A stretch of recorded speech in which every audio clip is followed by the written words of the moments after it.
Hello, I'm Grace Trafton of The Better Part. A decade has passed by, and it's that time again. It's time for another census. The census is mandated by the Constitution, and the United States has been counting its population every 10 years since 1790. Several things have changed since the last census in 2010. Stay tuned and find out what's in store for all of us and what each of us can do to make this upcoming census a very successful one.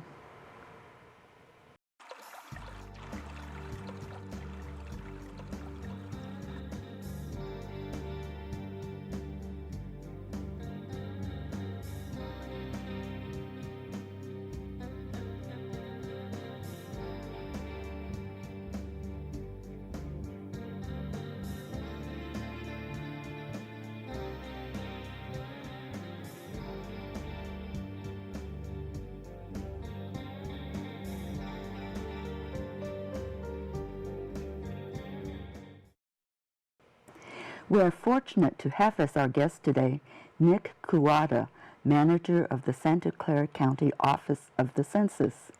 Prior to joining the Census Office, he was a leader in the Asian Law Alliance's civic engagement program that focused on engaging immigrants and youth to register to vote. Nick graduated from the University of Utah and Willamette University, where he received his Doctor of Jurisprudence degree. Welcome, Nick, to our program. Thank you very much. Good morning. First, tell us, what exactly is the census? Well, you know, the census has a lot of different functions, but primarily what it is a head count. We count all people living here in the United States, regardless of age, regardless of race, gender, legal status. Everyone needs to be counted. And the primary purposes are for two things. The very first thing is for political representation.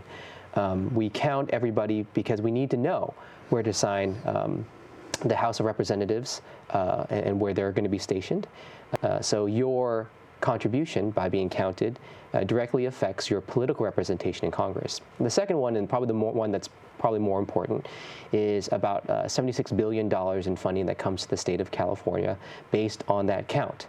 So, you know, based on the number of folks in your area, you may receive greater funding than you would have if you had less folks counted, specifically if you are part of a language group or receive services through the federal, state, or county governments.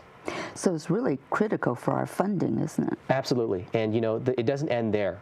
You know, even though the program does pay for things like Medi-Cal, SNAP food stamps, Title I school lunches, Section 8 housing, a slew of safety net programs, it's also used for a number of different purposes as well. Things like research. A lot of researchers use census data to determine things like male fertility rates. They used it for just recently. They also use it for important disaster services. So right now we're experiencing a lot of fires, blackouts, things like that. The census data is actually pivotal for accessing emergency medical services, other services, emergency services that are provided to our residents here. And then lastly, businesses. They actually use census data to determine where they're going to put their next Arby's or Trader Joe's or whatever, because they want to know where people are and how best to cater to those people. So it just covers a spectrum of our lives, doesn't it? Absolutely. And, you know, as someone who worked in civic engagement before this, worked in the nonprofit, I was always frustrated by the fact that so much of our work was determined only once every 10 years. You know, things like funding for special programs like, you know, introductory programs for ESL learners, things like language services for new voters. All that was based on census data. And I was so frustrated because, you know, we've seen so much growth here in the Bay Area, and that data definitely ages not very well in rapidly developing areas like the Bay Area. So I want to make sure we get a perfect count this time around so that we have the resources that we need moving forward. So was that one of your primary motivations for joining the Census Office? Absolutely, absolutely. You know, when I had the opportunity to make sure that this could be done right, I jumped at the chance. But you know, I think there's a lot of work that needs to be done. You know, getting 100% of people to do anything here is a next to impossible task. Right. But I'm trying to gear myself up for that task. Good for you. Thank you. Appreciate it. Now, so it's really critical for redistricting, isn't it? That's true. And all the federal funding. You've read, that's right. That's right. You know, if you don't have a proper counting of folks, you don't know where to draw those lines. So one of the most important aspects of redistricting is knowing where people are so that you can provide them the services in the languages they need, that are culturally competent, and the services that they absolutely need for their survival. You know, I always like to mention this. So every year we pay taxes. We're expected to pay taxes. And only once every 10 years does the federal government come back to us and say, hey, this is your piece. So we need to be active and say, this is our right to be counted. We deserve our piece. We deserve to be counted. Now, you've already told us all the people that are going to be counted or that need to be counted. Right. But how are they notified? Great question. So, and I should be clear about this. So the Santa Clara County of the census is not doing the actual counting itself. It's actually providing a bridge between the U.S. Federal Census Bureau and communities here. Some other partners that have been engaged in that are the California Complete Count Office. The United Way of the Bay Area is actually their administrative community-based organization here in the area, so you may be seeing things from them. And the city of San Jose have taken active roles in making sure that the census is a priority. But ultimately, the Census Bureau is the one that's doing the work. And the way they're going to be rolling that out is in about the middle of March. They will be sending out notices to every household in their master address file saying, hey, the census is here. And we need you to go online to this URL, put in this unique identifier, and then fill out the census. It takes approximately 10 minutes, and you have all the way through the middle of March until about the middle of April to the end of April to complete it. So you mentioned the Federal Bureau. Could you explain to us a little bit more on the relationship between the federal and the county offices? Yeah, so the Federal Bureau, again, is the one in charge of the counting. They're the ones who are creating the forms. They're the ones hiring what are called enumerators, people who knock on other people's doors if they don't fill out the census. They're the ones running the show. So without them, there is no census. What the county is trying to do is really make aware what the Bureau is doing out there to allay fears about what the data will be used for, to encourage participation, because so much of our safety net program funding, so much of our political representation and the inner workings of democracy rely upon an accurate count. So the county has a lot invested in making sure that we get out, that we get counted, but ultimately the Federal Bureau is going to be the one doing the counting, doing the outreach.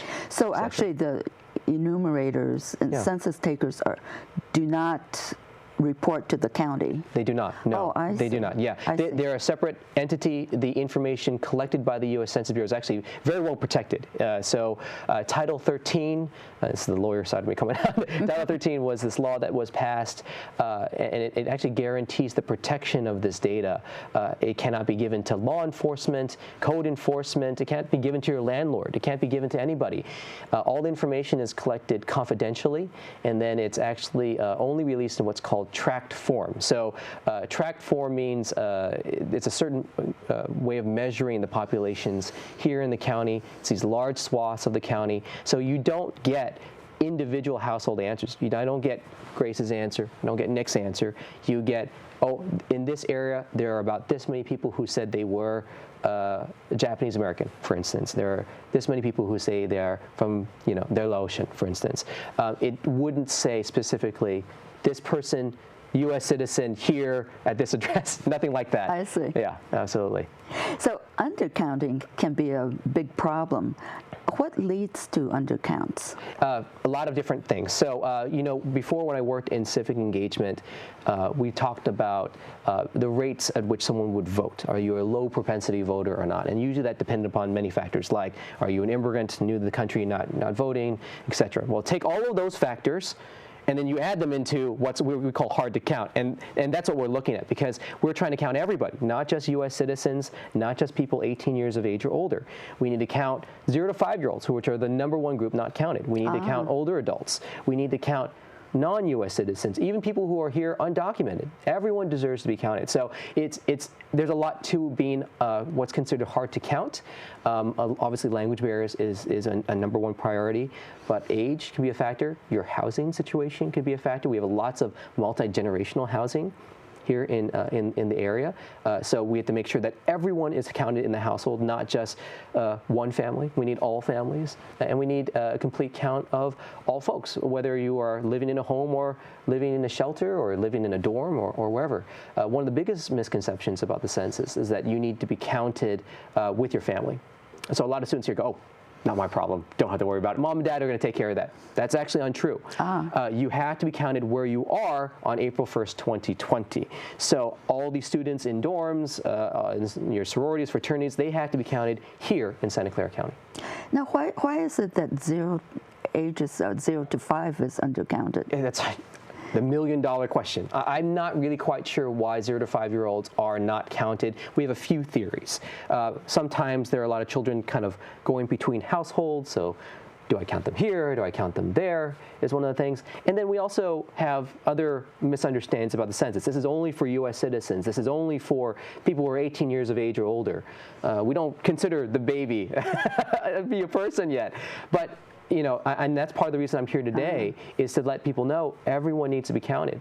Absolutely. Now, how do you go about counting the homeless? Great question. So there's actually two different parts to the census. The most popular part is what we call self-response. And self-response happens, like I said, in the middle of March till about the middle to end of April. And that's when you go online, fill out the form, or you can even do it over the phone this time, which is new. Or if you don't do that, then you get a follow-up with someone knocking on your door by one of those enumerators.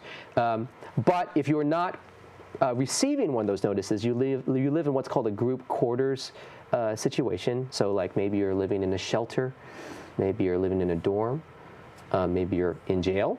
All those folks are counted in this group quarters enumeration that happens at the end of March. And that's when the Census Bureau will send out enumerators specifically to target these areas, and they'll just get a head count of all the folks there, and that's it. So you are counted within that grouping. There's not a lot of folks who will be counted that way. Most folks will be receiving the self-response form, so that's why we're taking such specific action around the self-response and what you can do to take part. You know what somebody told me, in fact, a member of our group told me that he never received a notice in 2010. He lives in a nice middle-class neighborhood in Sunnyvale, and he did not get a census notice. How did that happen? A great question, and probably one better suited for the Census Bureau to answer. But I do think there are holes, and part of filling that hole was this thing called the Local Update of Census Addresses, also known as LUCA.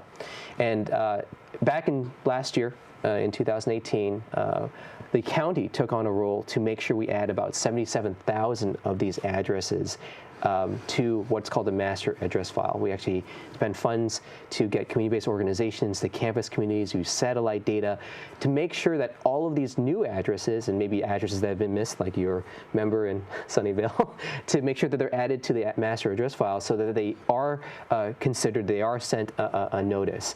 Now, will that capture absolutely everybody? No, probably not. So one of the things that our office will be functioning as moving forward is a resource for the community. So if you haven't received anything in the mail, or maybe you missed it, feel free to contact us. We can connect you with the Census Bureau. You can always contact the Census Bureau yourself specifically if you want to, or I'm sorry, directly if you want to. But you know, we're here to play that intermediary role to make sure that everyone is counted, and make sure that it is easy. And you know, since it is online this year, it will be easier to give you that information. Right. Absolutely. Right. So if somebody doesn't receive a census notice, they should actually contact you. Absolutely, absolutely. And part of our outreach materials will actually give direct links to the Census Bureau's website, contact information for the area census offices that are opening up right now as we speak. So it's going to be an all-out effort to really make sure that those materials are out in front, that people know what to do. And even if they want to, they could just call on the phone and do it over over the phone. So okay. having that phone number available for folks to do it over the phone if they'd like. Right. Now, currently, there are about 300 languages being spoken in the United States, I read. Yeah. Besides English, the census will be using 12 additional languages for online forms. So what's going to happen to all of those other people who don't speak these 13 languages? That's a great question. And part of the reason I wanted to join this project earlier on was to advocate for more languages. But it's kind of like moving a mountain, right? Like it takes time, it takes a lot of effort, it takes a miracle in some circumstances to change some of the practices at the federal level. So we've spoken to a number of our U.S. representatives here in the area, Zoe Lofgren,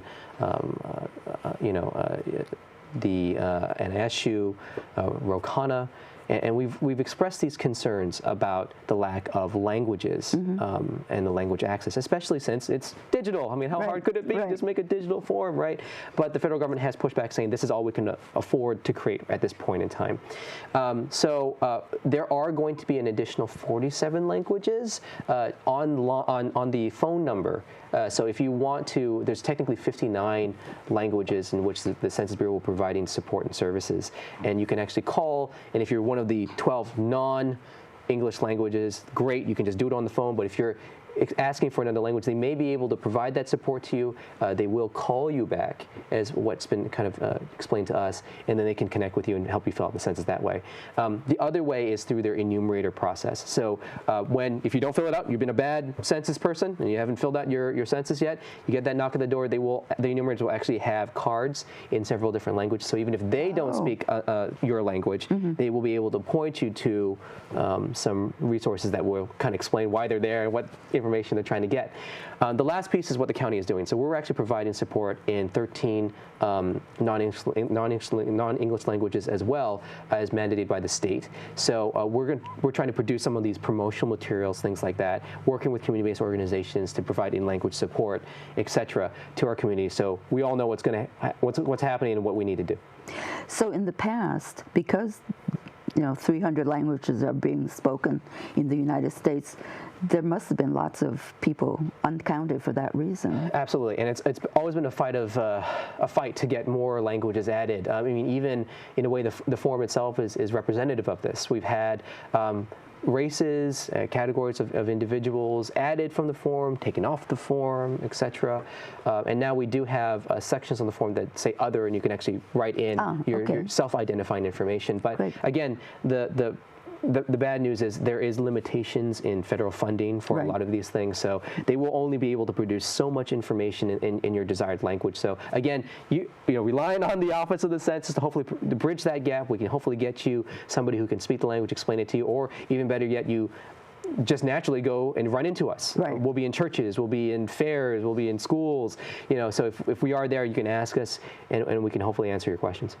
Now, can we be assured that our information is kept confidential? Who can access the data? Because a lot of people are concerned about that. Yeah, absolutely. And no one is more is advocating stronger than Santa Clara County to protect that information and making sure that our information is not shared with any law enforcement agency. So it's not shared with law enforcement or immigration and customs and enforcement, ICE? No, not even code enforcement or anything local like your landlord or anybody like that. All the information is kept confidential, and it is, again, going back to the law about Title 13. That law says you cannot share that information or you are at risk for a fine, a pretty substantial fine, and jail time. So these enumerators are very careful. These Census Bureau employees are very careful to not share that information. And when, like I said, when the information is shared, it is in these large tract forms, so you don't really get individual people's information. And Now, can the public view these large tract forms? Yes, absolutely. So American Factfinder is a website you can go online, and it's run by the Census Bureau. You can find out some basic demographic information about your area. And actually a lot of businesses, a lot of agencies use this information for a various number of purposes. The other thing I'd like to mention is there's also information on there other than the decennial census. So the decennial census, or short form census, is the 10-minute form that we're having everybody in the United States take. But there's another form called the long form, or the American Community Survey, which is much, much longer. It's like I think it's in the 10 to 20, 30 page range. It's very, very long. It's very, very intense. But that's taken every 3 years, and only a very small subset of people get that. That information is also on American Factfinder. American Factfinder. That's correct, yes. And what new processes are taking place since the last census in 2010? Great question. So this census is one of the probably biggest jumps in technology that we've seen in recent decades.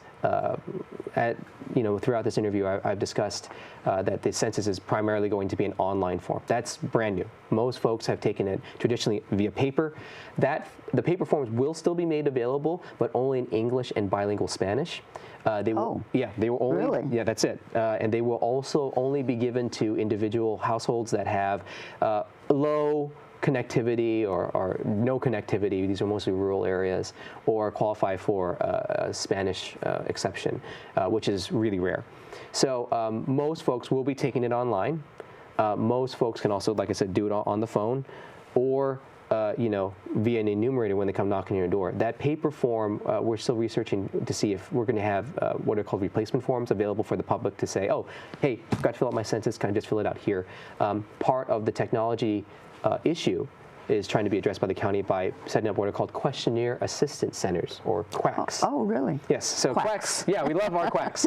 So Questionnaire Assistance Centers are going to be, and the county is rolling out about 120 of these tablets that are encased, that will be at various county departments, and hopefully you'll see one in your local library or a senior center. Great. And you can go up to this QAC, and you can fill out the census form right then and there. Oh, really? Yeah. And we will also be giving money to some of our community-based organizations to supervise these QACs. So you'll be able to ask someone, hey, what is this form all about? What about this question? What is it asking me? How do I answer this question?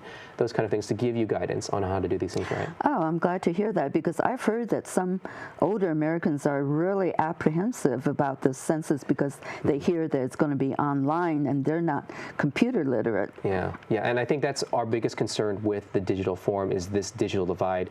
I think a lot of folks think wrongly about Silicon Valley. They think, oh, we don't have to worry about Silicon Valley because they've got all the tech there, right? Well, no, that's not true. We have a lot of people who don't have the tech skills, the ability to fill out these things confidently. So we're trying to provide some services to help people bridge that gap and access the census. I think the other piece to remember too is a lot of our providers have mentioned, we've been telling, especially our older adults, don't fill out anything online, don't give your information on the phone.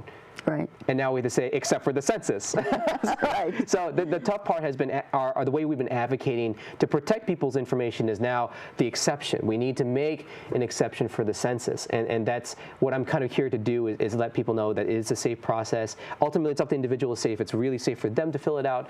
But, there are a lot of protections. There's a lot of community interest in making sure that we get these forms filled out. And you're putting people's mind at ease, those who don't use the computer, right? Yes, absolutely. And like I said, always can use the phone if you want to use the phone. Now, besides canvassing addresses, what job opportunities are available with the Census Bureau? Yeah, there's obviously the canvassing opportunities are the ones that are the primary ones. We want most folks out there because that's the one we need the most. Right. I don't know about you, but I don't open my door to anybody. Right. Unless they have an Amazon package on their arm. Exactly. So we really need people who know the community, who look like us, who speak like us as those enumerators. That said, there are other positions available. So one of these positions are going to be office staff that are manning the area census offices. There's going to be one in San Jose and one in Sunnyvale. So they're going to need office staff. They're going to need folks to coordinate. The thing is, they are also looking for management level staff, partnership specialists as well, to help really make those connections to the community so they can be trusted when they're out in the community as well. And how long would these jobs last? So they only last as long as the census goes. So most of the staff is only going to be around until about the end of 2020, when the census is kind of wound up, and then the results are given to the president, and the president has to sign off on the results. So not much longer than that, unfortunately. Okay, but it sounds like it's a good temporary job. Oh yeah, and great paying too. The enumerator jobs actually pay $30 an hour. Wow. Yeah, for our area. So it's not bad. No, it's not bad. And you do have to be 18 years of age or older. You do have to be a U.S. citizen, although we recently heard that you can be a non-citizen and apply, but there's going to be very limited number of positions open for those individuals. Unfortunately, because back in 2010 you could be a lawful permanent resident and apply, but that's different this time around. But yeah, it's a great paying job, lots of flexibility. Most of the jobs are after work, after hours, on weekends. So even if you have another job or you're a seasonal worker, it's a great way to transition into really meaningful work that will really help the community and pays really well. Yes, also good for college students. Absolutely, absolutely, yeah. Now, how can someone get involved with this census for 2020? Well, the first thing is you can get involved with us. We have the Count Me In campaign. We have a ton of different promotional items around the Count Me In campaign, and one of which is the pledge. You can take this pledge on our website. You can take this pledge via paper with one of our at one of our tabling events or kind of forums, and you can get involved. And that really is signing you up for getting information on the census when it's out there, what to look for. One of the things that we want to protect against is fraud. So if people start knocking on your door and saying, "I'm with the Census Bureau and I need your Social Security number," we know that's definitely a no-no. They are not asking you for that. They're not asking you for your banking account information, credit card information, nothing like that, right? So we want to be able to educate individuals so they can protect themselves and their family, but at the same time, get involved. If they feel like they want to volunteer, we'd have those opportunities. If you want to throw a census party with you and your friends, I don't know who's going to actually do that, but we're very excited, so I'll probably throw a census party. But those kind of events that we want to kind of help support and track so that people really know that the census is important and it's in their community. What is a Complete Count Committee, CCC, and what are their objectives? Oh, great question. So the CCC is actually in these, I've never seen them myself, but they're these documents by the Bureau that say, what are your best practices for engaging your community around the census? And that CCC, or that Complete Count Committee, is basically that body that brings individuals, organizations, local government, representatives all over together in one place to really plan around engaging the community around the census. That is really good to know. Well, Nick, thank you so much for being with us today. You have been just a wealth of information. Thank you very much. Appreciate it. Thank you. Now you know just how critical it is to participate in the census. Its success depends on each and every one of us. Thank you for watching today, and please remember to also watch us on YouTube and Roku. See you next time on The Better Part. Bye-bye.